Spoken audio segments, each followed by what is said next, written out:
L'art de la représentation sur estampe, l'ukiyo-e, trouve sa place partout. La peinture et l'image s'exposent aussi sur la route. Ici, les poids lourds sont parfois des œuvres d'art, décrivant les exploits de quelques glorieux samouraïs.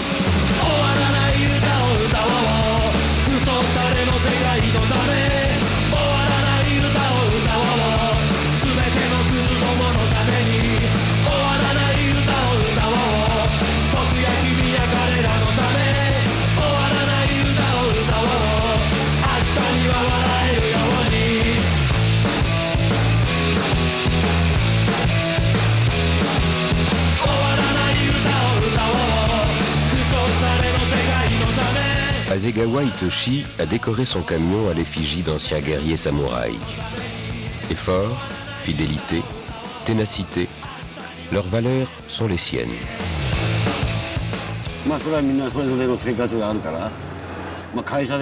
Ce camion, c'est le mien. C'est toute ma vie. Je l'ai acheté tout seul. L'entreprise pour laquelle je travaille n'a rien à voir là-dedans. J'y ai mis toutes mes économies. C'est sûr, celui qui n'a pas les moyens ne pourra jamais rouler avec un truc comme ça. Mais moi, le fait d'avoir un camion décoré comme celui-là, c'est tout bête, mais ça m'aide pour continuer à rouler.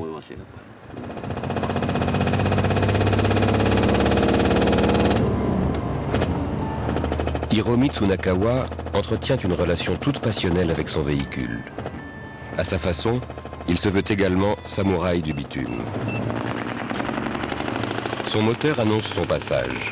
Le son qu'il laisse échapper ne doit rien au hasard. Clignotant, frein, changement de vitesse, chaque fonction a sa propre mélodie. L'inspiration lui est venue des jeux vidéo sur lesquels il a joué une grande partie de sa jeunesse. Ce camion, c'est un peu mon jouet. C'est un rêve d'enfant que je réalise. Un rêve d'enfant devenu réalité. Malheureusement, je ne roule pas tout le temps avec. Mais chaque fois que j'en ai l'occasion, je suis vraiment content et fier de le conduire.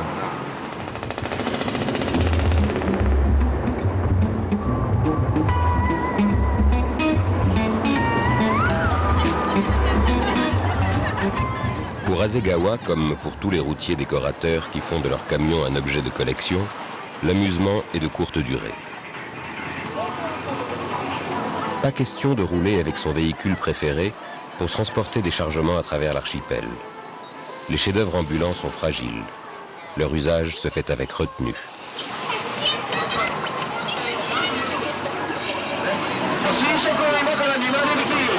Pour gagner sa vie, Hasegawa utilise donc un deuxième poids lourd, plus banal, celui de l'entreprise, son camion de fonction, comme il l'appelle lui-même. Comme un collectionneur qui laisse sa voiture sous une housse, Hasegawa a abandonné dans une banlieue de Tokyo son joyau pour partir vers le nord du pays. Un voyage de 1400 km qui va le conduire jusqu'à l'île d'Hokkaido. La légende rappelle que les premiers pêcheurs asiatiques sont nés ici. Aujourd'hui, l'île la plus septentrionale de l'archipel nippon est aussi la plus grande réserve de poissons du pays. La pêche représente un secteur important de l'économie japonaise. Et pour les routiers, c'est une aubaine. Consommation intérieure et exportation des produits de la mer nécessitent des acheminements rapides depuis les ports les plus reculés. C'est sur ce trajet qu'a choisi de travailler Hasegawa. La route du poisson lui garantit des revenus suffisants pour décorer au mieux son camion fétiche resté à Tokyo. Mais Hokkaido est aussi réputé pour la rigueur de ses hivers. Hasegawa les connaît bien. Il est né ici il y a 50 ans. En hiver, quand les conditions sont trop mauvaises, l'autoroute est parfois fermée. Et dans ces cas, on prend des routes nationales. Mais alors là, on peut facilement se retrouver bloqué. Et c'est parfois la pagaille, on ne peut plus travailler du tout.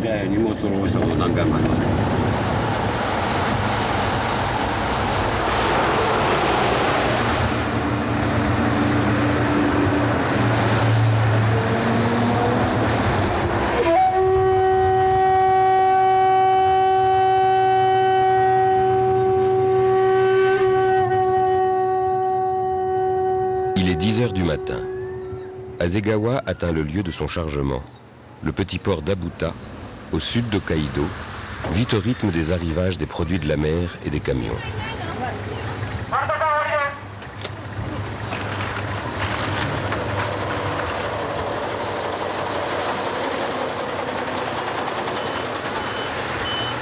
Pendant l'été, la spécialité locale est un coquillage, le Ota Tegai.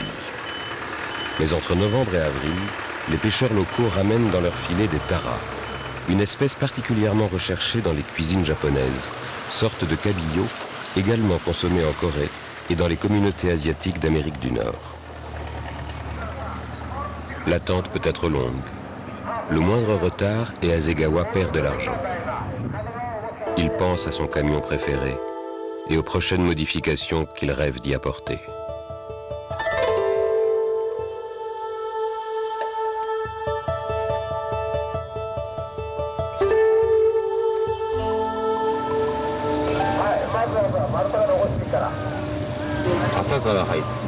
Je me rappelle une fois, j'ai dû attendre une journée entière, pratiquement 24 heures. C'était un jour où le poisson n'était pas encore arrivé au port. J'ai dû attendre jusqu'au lendemain, sans rien faire.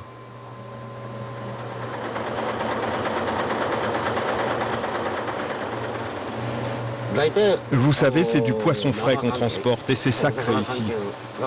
Les routiers sont obligés d'attendre l'arrivage du jour. Et quoi qu'il se passe, l'attente fait partie de notre travail. On est bien obligé de l'accepter.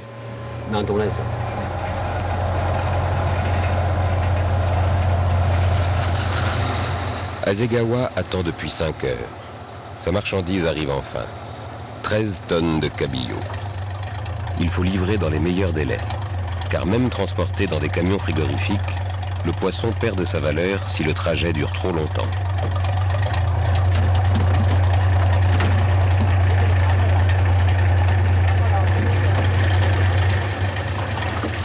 Au Japon, le sashimi, littéralement poisson frais, est un plat incontournable de l'alimentation quotidienne.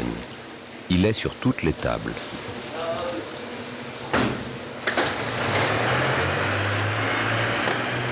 Chaque habitant consomme annuellement l'équivalent de son propre poids en poisson, 70 kilos, 5 fois plus qu'en France.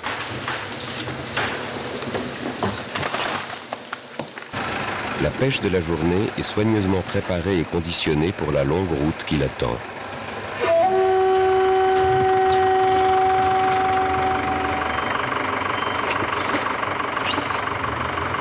Hasegawa s'occupe lui-même de placer les 1250 caisses de son précieux chargement.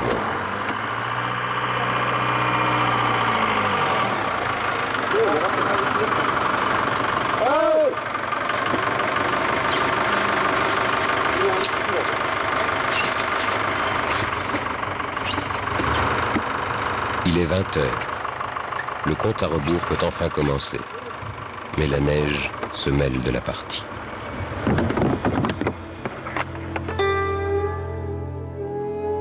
« 150 km séparent Abuta d'Akodate, embarcadère du ferry pour l'île principale de Honshu. Restent ensuite 1200 km de bitume jusqu'à Tokyo. Un voyage de 24 heures, si tout va bien.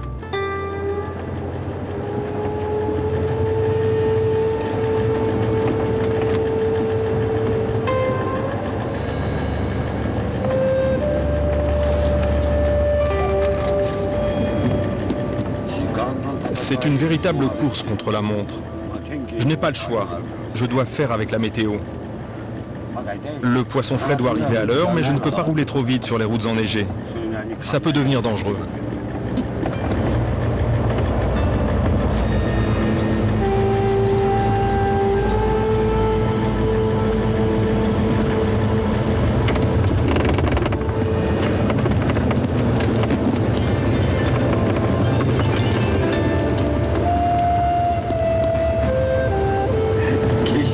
Évidemment, par sécurité, je pourrais mettre des chaînes, mais ça ne se fait pas. Comment vous expliquer? Celui qui met des chaînes, il passe pour un débutant. Moi, j'aurais trop peur que des collègues me voient en train de mettre des chaînes sur le bord de la route. Ouais, j'aurais la honte. C'est un peu une question d'honneur, oui, c'est ça. Une question d'honneur.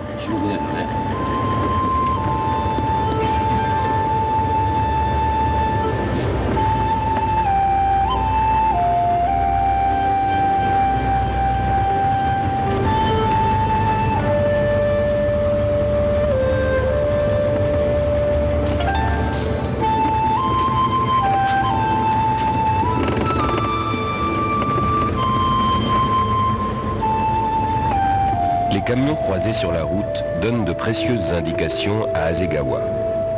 Le Keietsu Maru, le ferry qu'il doit prendre, a fini de décharger son lot de transporteurs. L'embarquement va commencer d'un moment à l'autre.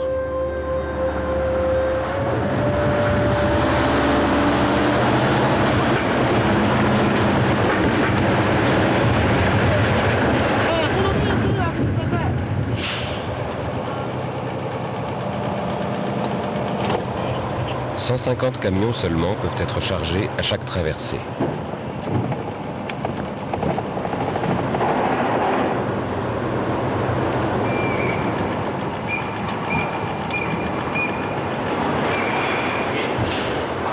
L'entreprise pour laquelle travaille Hasegawa prend soin de réserver régulièrement des places pour ses chauffeurs. Et les places sont chères.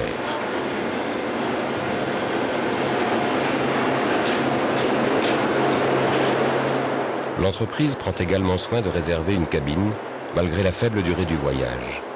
Un privilège qui reste l'apanage des transporteurs de poissons.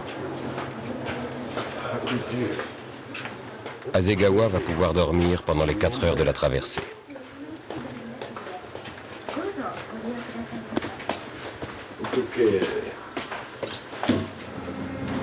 Dehors, la tempête n'augure rien de bon pour la suite de la route.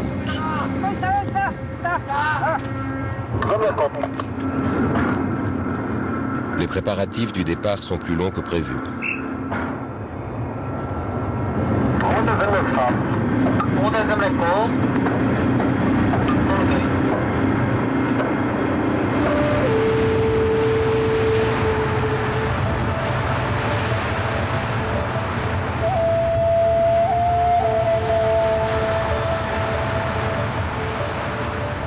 À 3 heures du matin, le Keietsu Maru appareille enfin.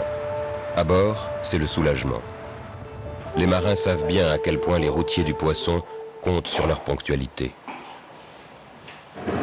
Il arrive parfois qu'on soit obligé de rester à quai en attendant une accalmie. En hiver, il y a souvent des tempêtes. Ça peut être très violent dans la région, particulièrement entre l'île d'Hokkaido et celle de Honshu.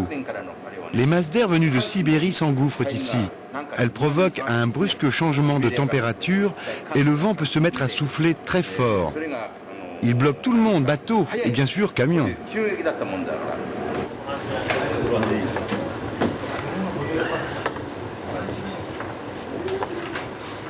Avant un court sommeil, la traversée est l'occasion de quelques bières. Le seul instant du voyage où Hasegawa s'autorise de l'alcool.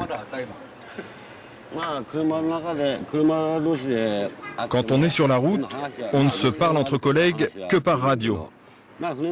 Quand on transporte du poisson frais, on a rarement le temps de s'arrêter durant le voyage. Et le ferry nous permet de nous rencontrer entre copains.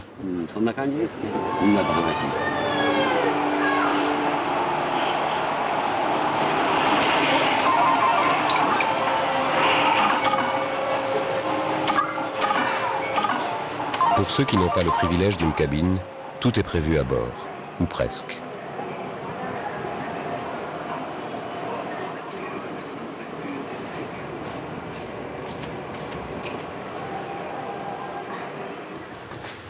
La petite chambre qu'il loue à Tokyo fait à peine 8 mètres carrés. Il y dort seulement une trentaine de fois au cours de l'année. La cabine du ferry est un véritable luxe.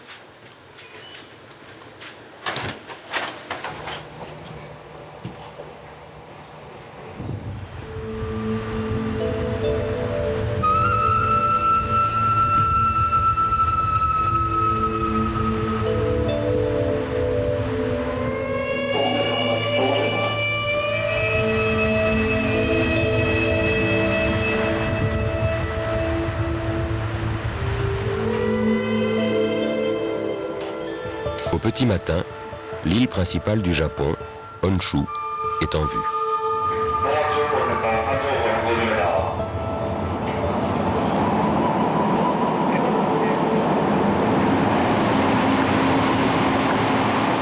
Les camionneurs vont bientôt reprendre leur volant.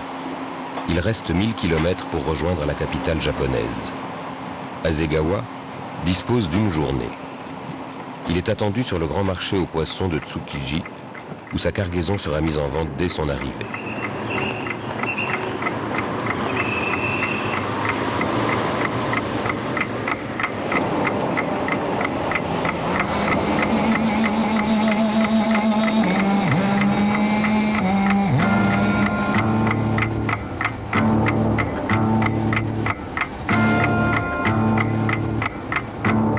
même si ce camion ne ressemble en rien à l'œuvre d'art à laquelle il consacre toutes ses économies, Hasegawa n'a pu s'empêcher d'y faire quelques petits aménagements.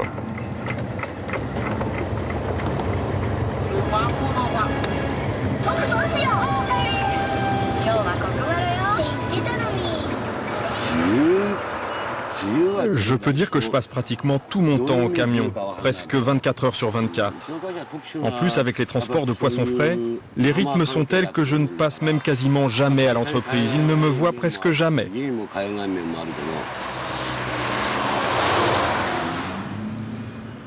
Ce camion, c'est ma maison. Pas une deuxième maison, non, non, mon unique maison.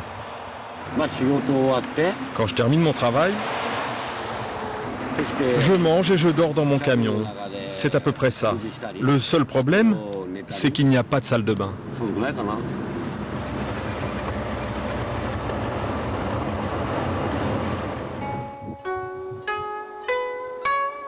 Depuis qu'il a quitté le Kietsu Maru, Hasegawa a déjà roulé 6 heures. Les conditions de route ont été bonnes. Il a même pris un peu d'avance sur l'horaire prévu et peut se permettre une halte salle de bain. Ou plutôt onsen, des sources thermales aménagées dont regorge l'archipel.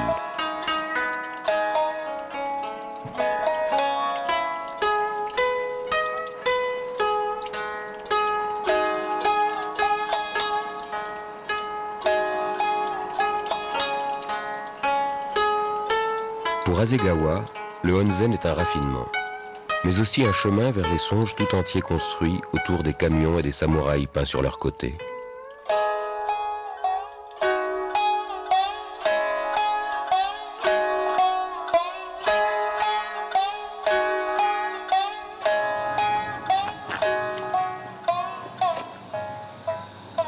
Le onsen précède le repas habituel chez son ami Hideki.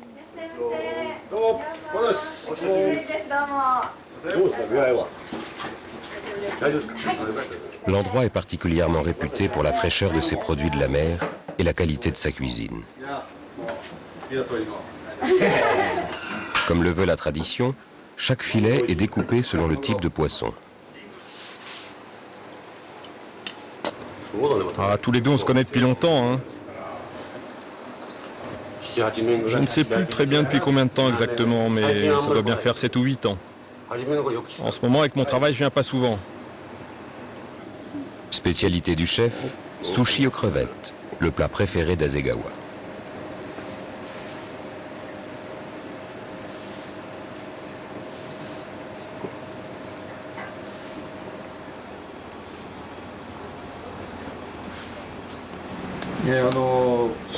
Les routiers comme Hasegawa sont importants pour nous. C'est notre principale clientèle. Et surtout, ce sont eux qui nous livrent le poisson d'Hokkaido. D'ailleurs, quand les conditions de route sont trop mauvaises, quand les bateaux de pêche ne peuvent plus sortir en mer et que les routiers attendent les arrivages, moi je suis bloqué. Pas de camion, pas de poisson frais. Et moi, sans poisson frais, c'est simple, je ferme. Ça m'est déjà arrivé.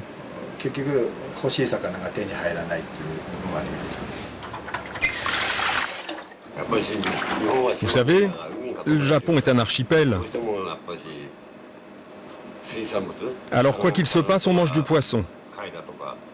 Moi, depuis mon enfance, j'en ai toujours mangé.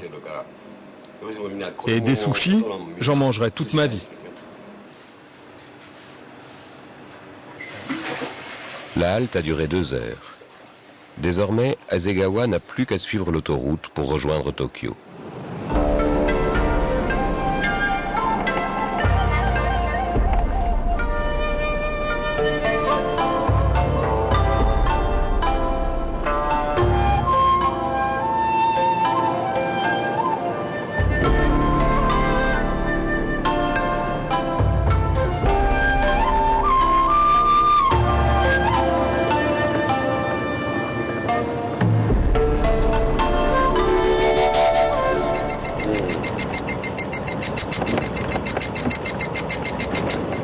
Ça, c'est mon détecteur de radar. C'est bien pratique, indispensable même.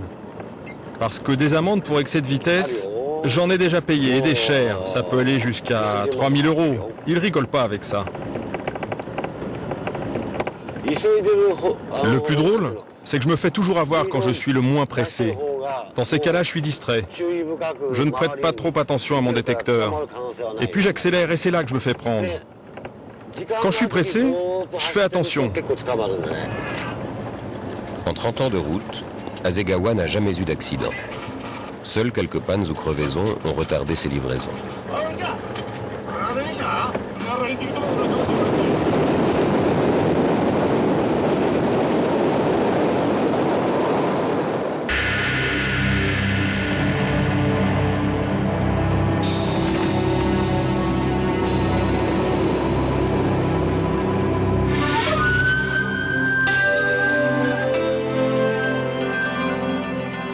Hasegawa ne connaît Tokyo qu'à travers les échangeurs et les grandes artères.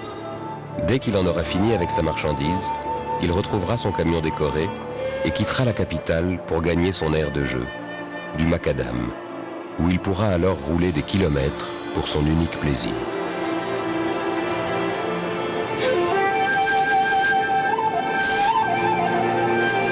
En l'espace d'un instant, ces années de route prendront alors tout leur sens, dans la simple conduite d'un poids lourd orné d'estampes.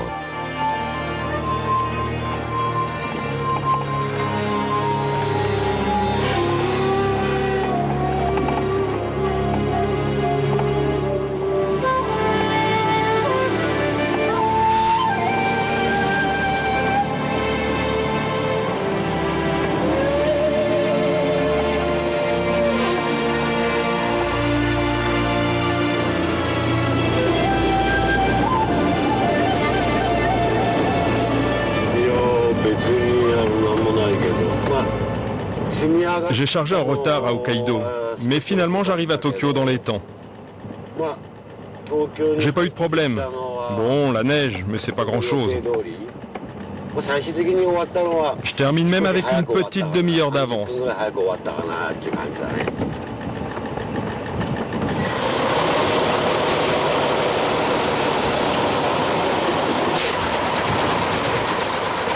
Hasegawa arrive à Tsukiji vers minuit. L'activité du plus grand marché aux poissons du monde n'a pas encore réellement commencé. Des centaines d'espèces différentes vont être vendues aux premières lueurs du jour, en provenance de toutes les îles de l'archipel, mais aussi de toutes les mers du monde.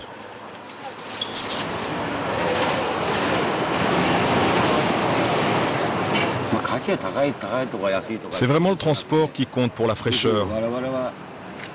D'ailleurs, on ne peut pas se permettre d'être en retard. Le poisson, même dans un camion frigorifique, perd de sa valeur si le voyage dure trop longtemps. Et les acheteurs sont très attentifs à ça. Imaginez un peu si on a vraiment du retard. Vous vous rendez compte des conséquences si on rate le début de la criée? Heureusement, cela m'est rarement arrivé.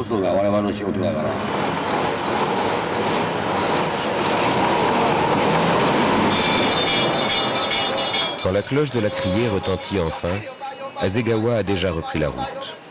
Le cabillaud qu'il a transporté sera vendu 20 fois le prix payé aux pêcheurs d'Abuta.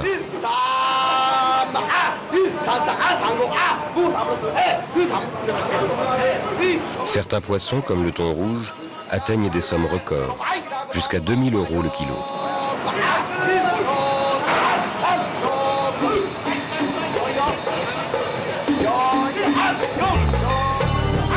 Après une courte nuit, Hasegawa va profiter de sa journée de repos pour retrouver son camion décoré. Il l'a bien mérité. C'est dans l'entrepôt du peintre Seikiguchi qu'il a laissé son véhicule. L'endroit est à la fois garage et galerie de peinture.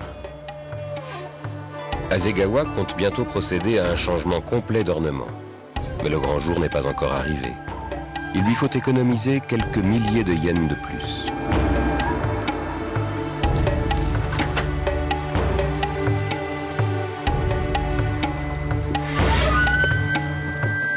En attendant, il compte jouir de quelques moments de bonheur, quand la mécanique voudra bien lui obéir.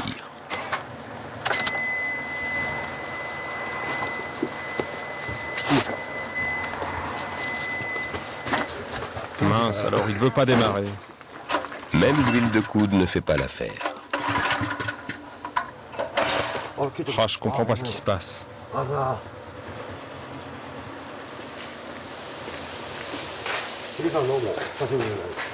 Le peintre Sekiguchi abandonne quelques instants son œuvre pour enfiler les habits de mécanicien.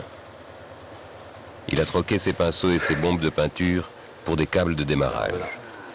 Une tâche moins esthétique mais plus efficace vu la situation du moment.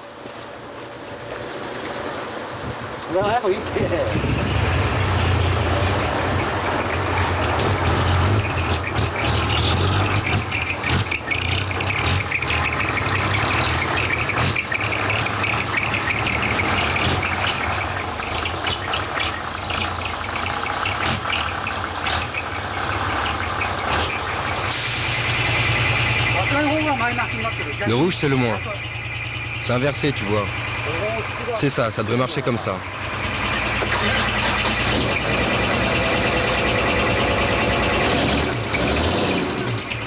Les efforts des deux hommes finissent par être couronnés de succès.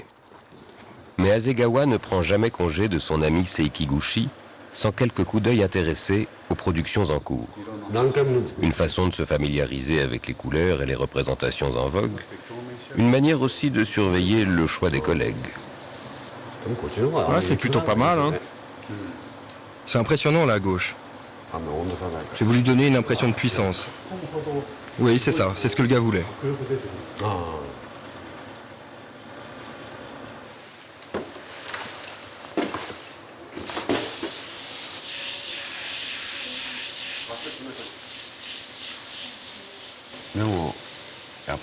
C'est très important d'avoir un camion personnalisé, un camion à soi.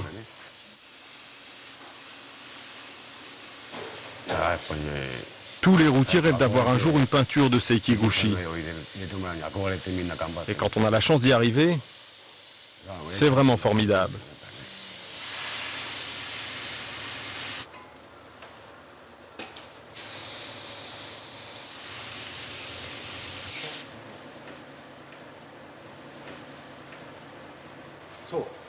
Ce que vous voyez là, ce sont deux divinités qui portent bonheur. C'est aussi une protection pour nous sur la route.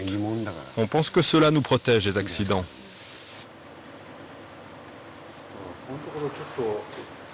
En ce moment, on me demande pas mal de divinités comme celle-là. Peut-être pour la protection qu'elle procure et peut-être aussi à cause des difficultés actuelles, économiques notamment. Les œuvres de Sekiguchi peuvent atteindre 80 000 € pour une couverture complète du camion. Malgré le prix, l'atelier ne les emplit pas. L'artiste, lui, a toujours autant de mal à voir ses peintures le quitter, à peine terminées.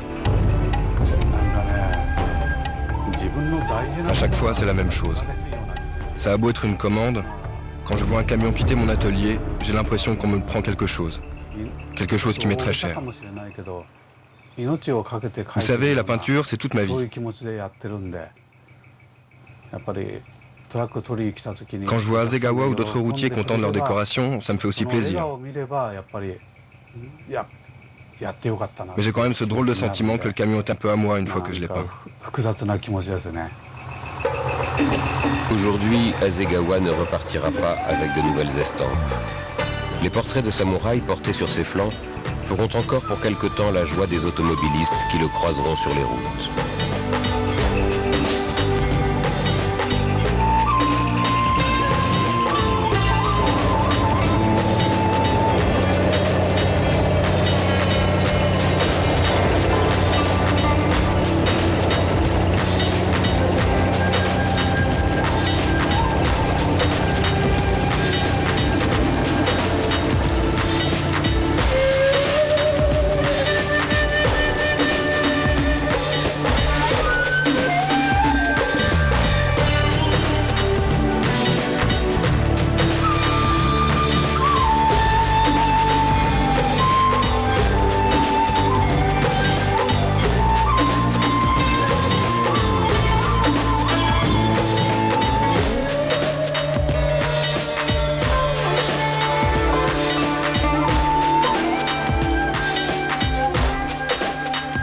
À la tombée de la nuit, les peintures comme celle d'Hasegawa se font vite voler la vedette par les camions lumière. Dès qu'il termine sa journée de travail, Hiromi retrouve son jouet grandeur nature. Chaque semaine, il se rend à Shiba, dans un supermarché entièrement dédié aux camions. Une véritable caverne d'Alibaba pour tous les routiers qui, comme lui, font ressembler leurs véhicules à ceux des héros de bande dessinée manga.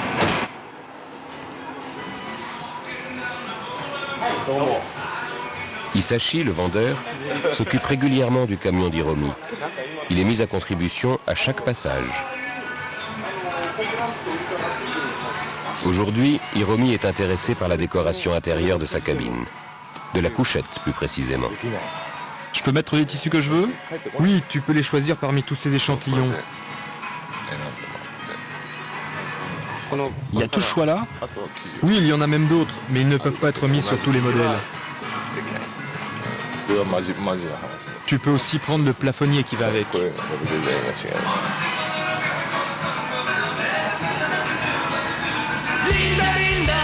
Tout ce qui concerne de près ou de loin les camions se vend dans le magasin de Shiba. Accessoires en tout genre, pièces moteurs, pare-chocs ou même cabines tout entières. 18 000 articles s'étalent dans les rayons fréquentés exclusivement par les routiers.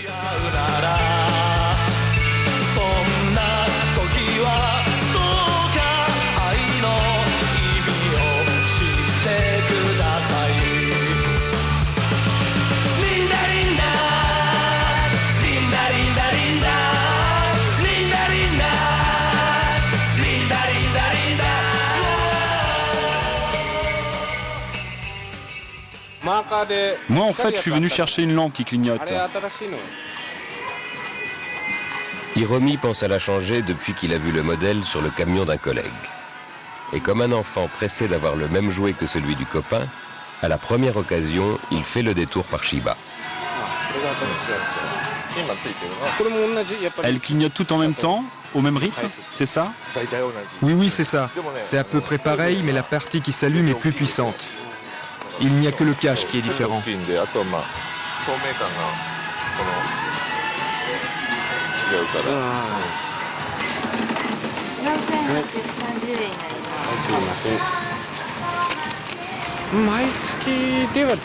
Toutes les semaines, je passe ici, et même plusieurs fois par mois. Si je pouvais, je passerais tous les jours. Il m'est déjà arrivé de dépenser 1 500 € pour un seul accessoire. C'était, je pense, pour une rampe de lumière. Oui, c'est ça. Ce jour-là, j'ai craqué, mais en général, je dépense, disons, un peu plus d'une centaine d'euros.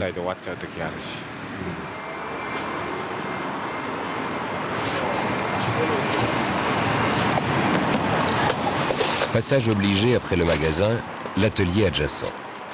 Mécano pour adultes, ici on monte et on démonte sans cesse ces drôles d'engins. En 8 ans, à raison d'une visite par semaine, Hiromi en est à plus de 400 visites. Hisashi, le vendeur, va se charger d'installer les achats du jour.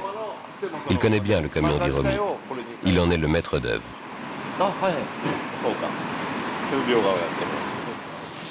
En général, pour la décoration électrique des camions, il faut, disons, 400 mètres de câble. Sur celui d'Hiromi, il y a en tout 1 kilomètre.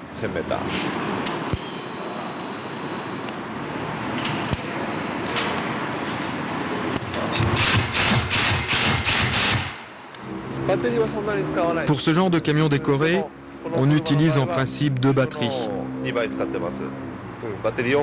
Mais sur celui d'Hiromi, on a dû doubler la mise. 4 batteries. Il faut que les ampoules puissent fonctionner à puissance maximale et le plus longtemps possible.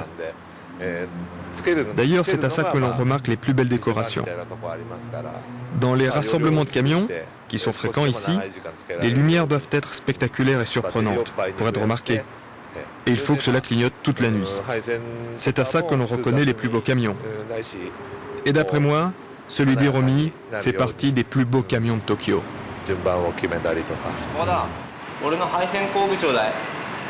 Au rythme des visites à Shiba, le camion d'Hiromi est devenu une cabine de pilotage dotée des toutes dernières innovations technologiques.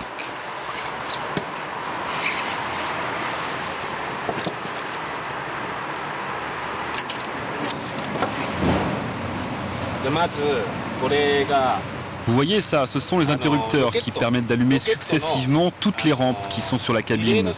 Toutes les rampes en même temps. Ça, ce sont d'autres interrupteurs qui servent à allumer d'autres lumières.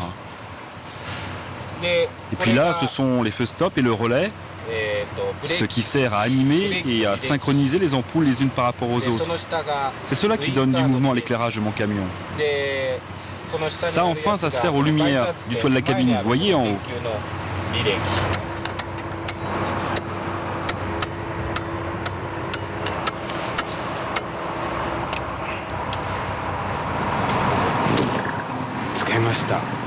C'est vrai que ça finit par faire beaucoup d'argent. Mais bon, c'est promis, c'est la dernière fois. Et puis mon camion, vous savez, c'est ce que j'ai de plus cher dans la vie.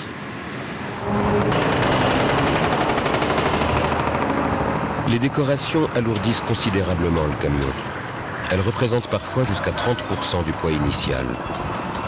Les véhicules comme ceux d'Hiromi se retrouvent ainsi hors normes. Leur usage est tout juste toléré à des fins personnelles. Interdit professionnellement aux grandes dames d'Hiromi. Du coup, il profite de chaque moment de repos en parcourant les rues de Tokyo au volant de son poids lourd multicolore avant de retrouver d'autres camionneurs dans son repère habituel, le Mizokazi, littéralement le refuge des paumés. Salut tout le monde. Ça va? Salut. Salut. Bon. Les autres ont commencé sans toi. Oui, je vois ça. Tu peux me servir une pression? Eh dis donc, t'as vu l'heure? On avait dit 9h.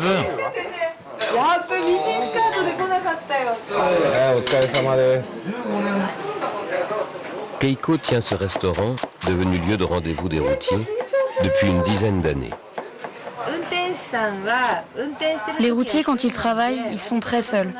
Ici, ils trouvent une ambiance qu'ils affectionnent. Je discute souvent avec eux. C'est devenu un véritable rendez-vous. Le bouche à oreille a fonctionné et l'endroit est maintenant fréquenté par des camionneurs. Mais moi, au départ, je l'avais créé pour des hommes d'affaires. Et finalement, c'est devenu un relais routier.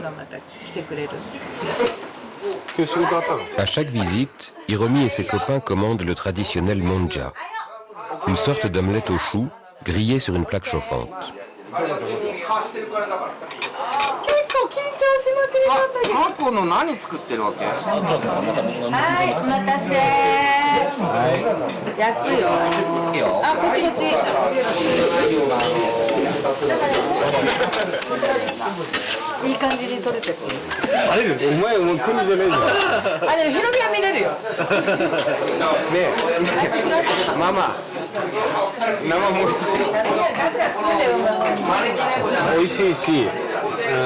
Vous savez, c'est vraiment une bonne adresse ici.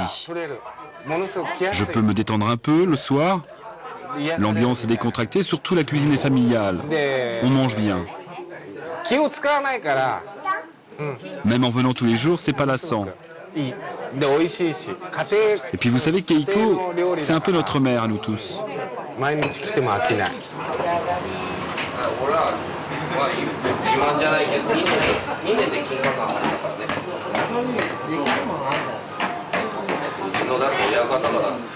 Au Japon, l'histoire de la route et des camions se conjugue avec fierté.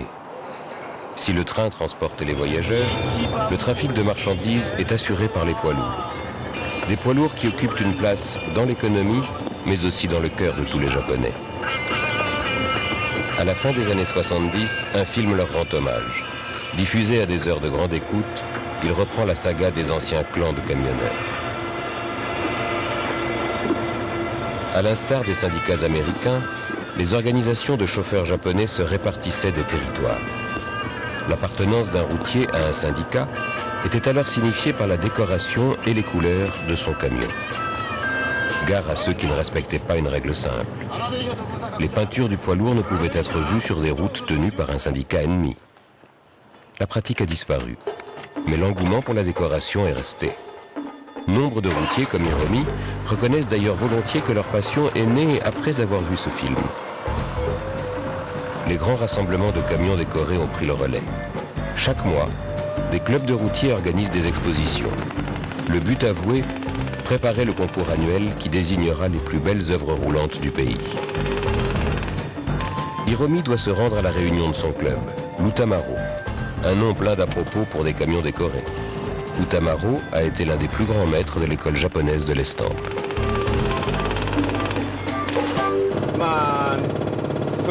Bien sûr que je suis content de pouvoir conduire mon camion décoré. Je ne peux pas le faire tous les jours et les grandes fêtes comme celle d'aujourd'hui me permettent de le montrer aux autres.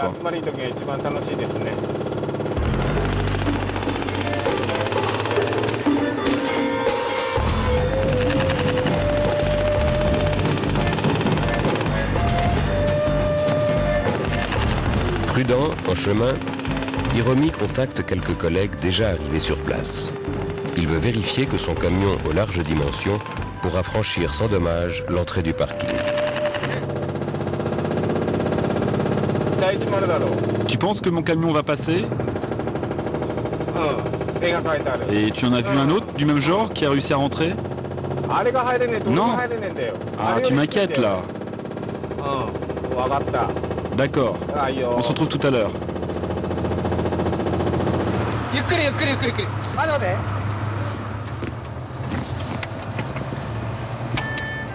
Le rassemblement a lieu dans les entrepôts d'une grande brasserie japonaise. Comme prévu, l'entrée d'Hiromi est une opération délicate. Il faut agir avec précaution, au millimètre près.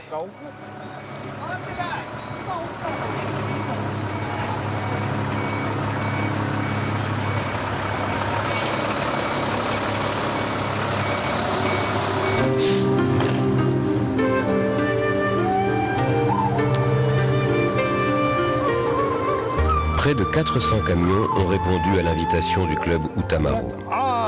L'après-midi est réservé aux routiers et à leurs familles.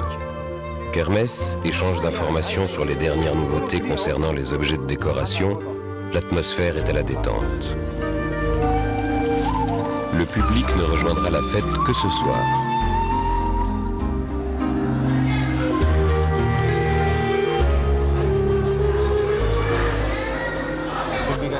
Je suis content. Regardez, on peut même commencer à faire griller la viande.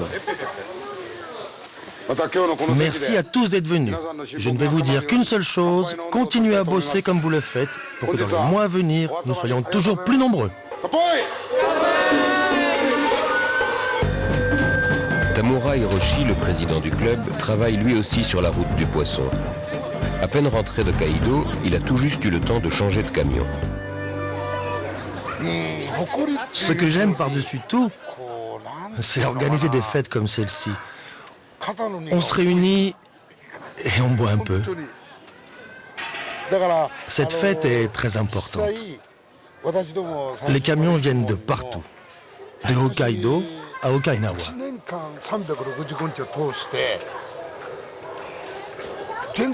Et je suis très fier de faire ça. Énormes jouets mécaniques, toiles du peintre Seikiguchi, mais aussi d'autres artistes nippons, tout est prêt pour l'ouverture des festivités. Asegawa, lui aussi membre des Utamaro, rejoint la fête avec quelques heures de retard. Son camion lui a causé de nouveau quelques soucis. Mais il arrive à temps pour assister à l'exposition de lumière, premier point d'orgue de la fête. Plus de 3000 amateurs de clinquant et de chrome sont venus admirer de près ce qu'ils ne voient d'habitude que de loin, le temps d'un croisement sur la route. Asegawa peut faire étalage de ses peintures avec plaisir. Hiromi aussi. C'est clair, son camion en jette plein la vue et constitue une des attractions de la soirée. Un bon test en vue du rassemblement annuel qui se tiendra dans 6 mois. Hiromi fait figure de favori pour le titre officieux du plus beau camion Utamaro.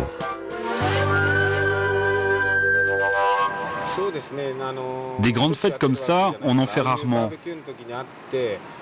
Pour moi, c'est une occasion rêvée de montrer mon camion décoré avec ses nouveaux accessoires.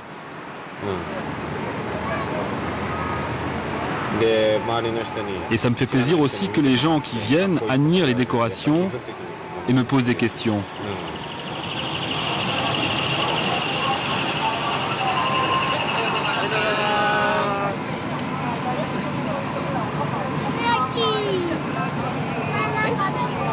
Clou du spectacle, le défilé, qui marque la fin de la fête.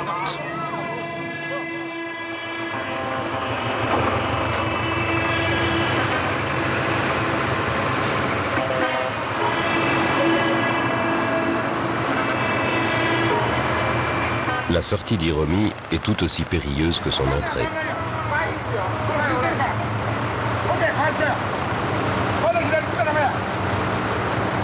La pluie a commencé à tomber et dans quelques heures, les routiers auront repris leur travail après avoir laissé leur œuvre d'art au garage.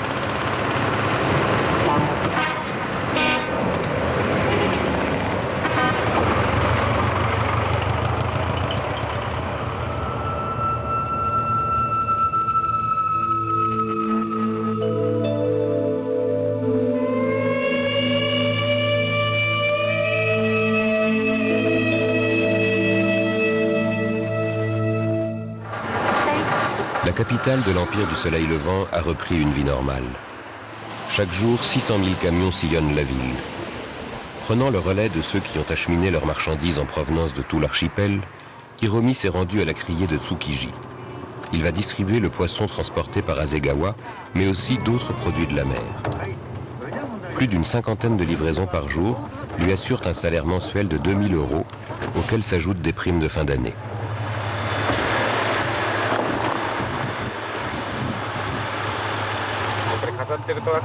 C'est vrai que j'aimerais bien pouvoir travailler avec mon camion décoré, mais c'est pas possible. Non, non, c'est sacré. C'est toute ma vie. Si on l'abîme, je ne suis plus rien.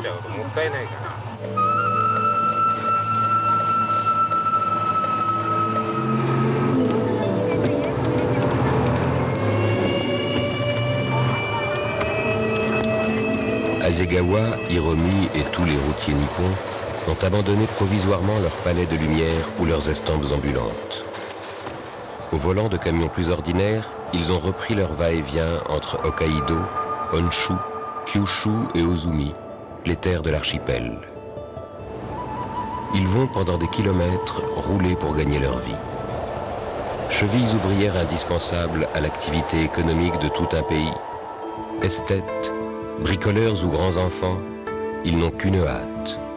Retrouver leur camion favori pour rester aux yeux des Japonais des samouraïs du bitume.